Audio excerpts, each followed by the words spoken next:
Understanding advanced tax liability in India. 1. Threshold limit. Resident individuals, HUFs, and taxpayers, excluding eligible senior citizens, must pay advance tax if their total tax liability, after deducting TDS, is 10,000 rupees or more for the financial year. 2. Business income. Taxpayers who have income from business or profession are required to pay advance tax regardless of the threshold limit. This applies to all types of business entities, including sole proprietorships, partnerships, limited liability partnerships, LLPs, and companies. 3. Capital gains.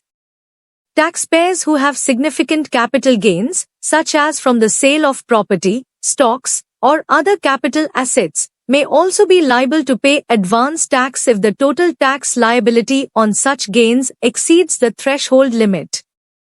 4. Income from other sources. Income from other sources, such as interest, dividends, rental income, royalties, or any other taxable income, is considered when determining the total tax liability for the financial year. 5. Due dates and installments. Taxpayers liable to pay advance tax must pay it in installments as per the due dates specified by the Income Tax Department.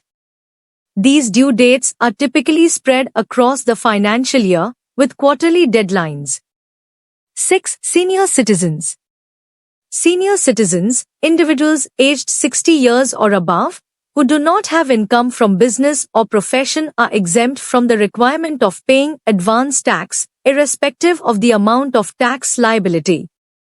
7. Companies. Companies, including domestic companies, foreign companies, private limited companies, and public limited companies, are required to pay advance tax regardless of the amount of tax liability.